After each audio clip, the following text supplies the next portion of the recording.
présidentielle en Côte d'Ivoire. Don Melo confie sa candidature à Laurent Gbagbo, Tidjane Thiam et Pascal Affi-N'Guessan, dénonçant un processus antidémocratique. Au lendemain de la validation de sa candidature à l'élection présidentielle d'octobre 2025, Aoua Don Melo, figure du PPACI, a pris la parole pour exprimer son profond malaise face à un processus qu'il juge biaisé et instrumentalisé. À travers un point presse, l'ingénieur et vice-président de l'Alliance internationale des BRICS a annoncé une décision sans précédent. Confier sa candidature à 3 figures politiques majeures de l'opposition, Laurent Gbagbo, Tidjane Thiam et Pascal Affi-N'Guessan, tous écartés de la course par le Conseil constitutionnel. Sur les 60 candidats initialement déclarés, seuls 5 ont été retenus. Un résultat qui, selon Don Melo, laisse un goût amer sur le jeu démocratique.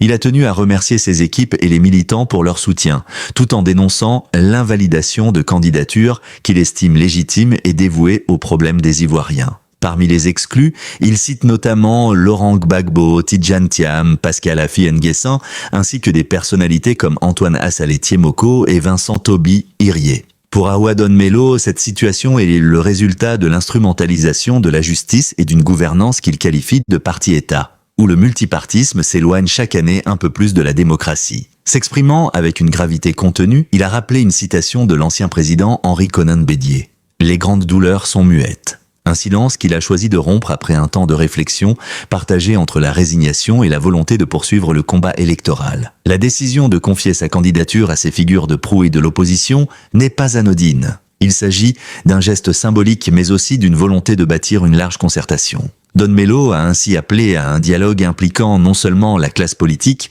mais aussi la majorité silencieuse du pays, les agriculteurs, les commerçants, les chômeurs, les étudiants, les familles précarisées par la cherté de la vie et les nombreux prisonniers politiques et victimes des crises successives. Le candidat a également insisté sur l'enjeu géopolitique de la situation actuelle. Il a rappelé que les confrontations électorales ont souvent été détournées en affrontements violents, favorisant l'hégémonie occidentale pour faire de la Côte d'Ivoire son bastion imprenable pour le contrôle de l'Afrique de l'Ouest. Face à ce constat, il s'interroge sur la meilleure voie à suivre, l'affrontement dans les urnes pour empêcher un 4e mandat d'Alassane Ouattara ou une confrontation hors des urnes, malgré les risques qu'elle comporte.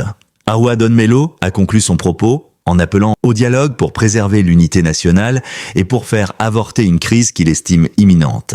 Il a réaffirmé sa candidature comme celle des souverainistes et panafricanistes pour une Côte d'Ivoire nouvelle, libre et prospère. Son retour de mission professionnelle à l'étranger sera le point de départ de cette grande concertation dont l'avis de Gbagbo, Thiam et Affi-N'Guessan sera déterminant.